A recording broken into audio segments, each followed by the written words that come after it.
Windblade's back! Digging the purple sword there, Windblade. Did you borrow it from Sam Jackson?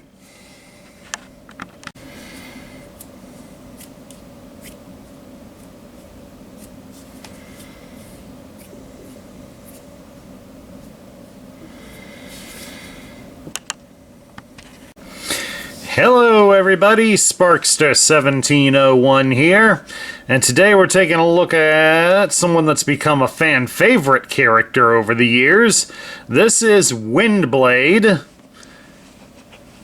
Windblade, of course, this version of Windblade is based on her appearance in the Cyberverse toy line, as Windblade was a recent addition to the Transformer line a good number of years back, where she was somewhat incorporated into some of the post-Generation 1 era. Windblade has the ability to telepathically speak to other Transformers. So she is known as a city speaker, since primarily that ability allowed her to communicate with the Titan-sized Transformers that have an alternate form of a city.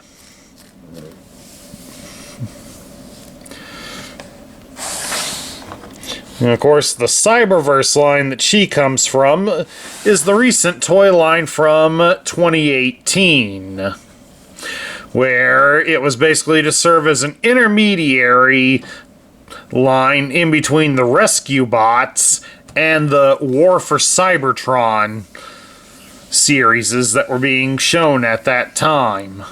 The toy line that she originally came from had more of a focus on action and gimmicks rather than articulation and such, whereas this figure has no gimmicks and is fully articulated. In the cartoon series for Cyberverse, Windblade was voiced by voice actress Jessica DiGiovanni, who also voiced a handful of other characters in there, including Cosmos. She also would be a part of the Transformer line in another form. She would voice RC in the War for Cybertron series. Now, at any rate here, let's take a look at Windblade's accessories. We will start with the more prominent one, and that is her sword.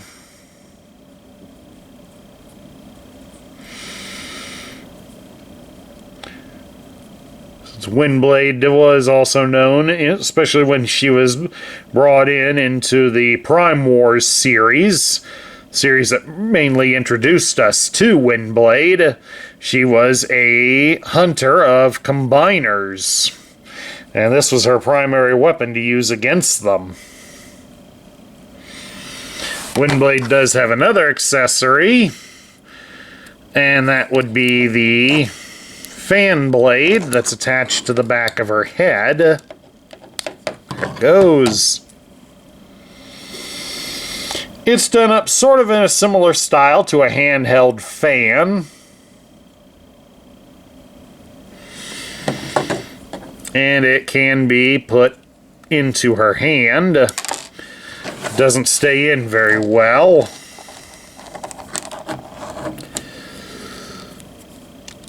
Doesn't stay in her hand very well, but you can balance, if you do balance it right, so that the post is holding it right there against the top of her hand, she can hold on to it. I know most people are going to say that a fan like that is kind of stupid as a weapon, but I need only to point out two examples where it is shown to be a very effective weapon. We go with Super Mario RPG, where Princess Peach does get the ability to acquire a War Fan weapon. And then, of course, there is the classic fighting game Mortal Kombat, where Kitana uses fans as her weapons. And anybody that's played Mortal Kombat knows how deadly those fans can be. So, a Transformer carrying one? not too much of a stretch. At any rate, let's take a look at Windblade's articulation. Her head can be turned from side to side, and it is on a ball joint, so it will rock up and down.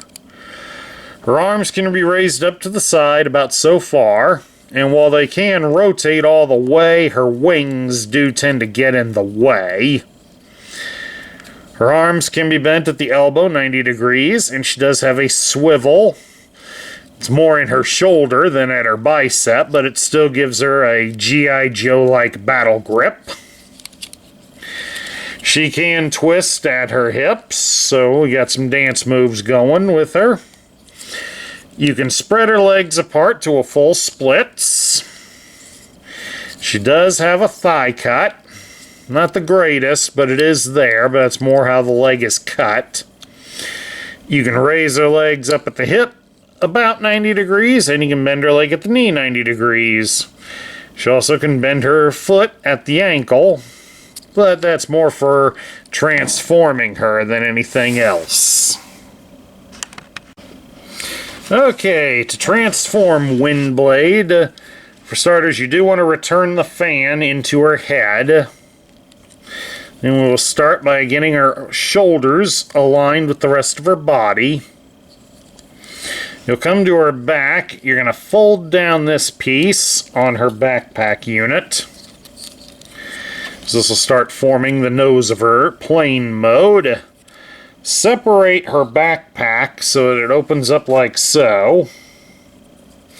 And make sure to unfold out the contents.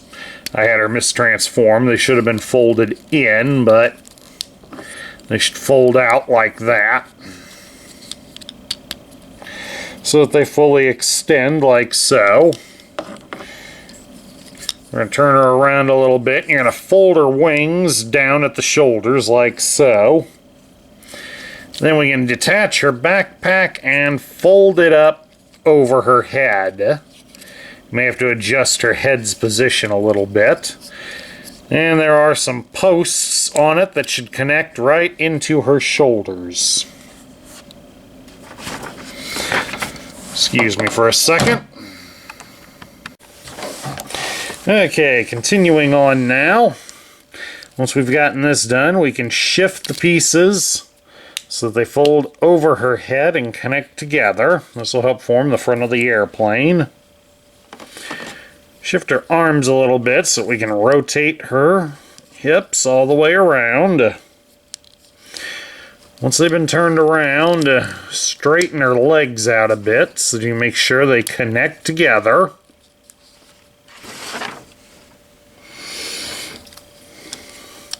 Then we come here to the front side. We will fold down her toes and fold up in between her feet will be a tail fin. We have to get the feet fully adjusted again. And then we also fold out these tail fins at her side. Now come down here and start to separate her legs a bit from the surface. Shift them up a bit so they open these panels up. And then we will fold her down. And basically her feet will attach onto her backside.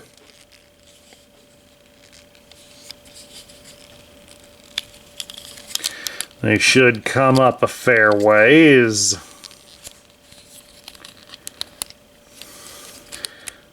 Now come down here underneath to shift the leg panels a bit. Keep her arms out of the way as well, until we get them into position. Once they're in position, her wings can be snapped into place. Her hands should grip onto these little protrusions sticking from the sides, and we can close these leg panels. Then you come up here to the front, and you can fold down a front landing gear. And then there we have it. Windblade is in her famed alternate mode of a VTOL-style jet. She does swoosh pretty good. And as for her sword can be attached back here in between her feet. Like that, and it looks like she has purple exhaust. A bit strange, but well, at least means she can hold on to her sword. So now we get down to my thoughts. What do I think of Windblade? This version of Windblade, it's okay. But then again, I don't have too many other Windblades to compare it to. The only other one I have is the Titans version of Windblade, the Titans Return version, and since that one was done kind of as a headmaster as well, there really isn't much to compare, especially since that would basically be an apples to oranges comparison. This one isn't too bad. Like a fair amount of the other Windblades that are out there, one of the biggest gripes I have is separating her fan blade from her head. That is a bit challenging at times and can be frustrating, since it is attached so tightly. But other than that, her alternate mode, it looks pretty good. It's going for the stylized versions that were seen primarily in the Cyberverse line. And if anybody asks, yes, her VTOL engines do rotate.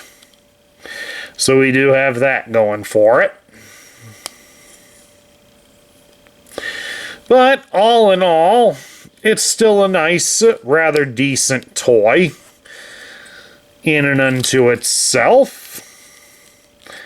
And supposedly later in the line we will be getting her best friend Chromia. So that'll be something to look forward to, especially if you're a Cyberverse fan. You'll have two of them that you can display together. That ought to be a treat.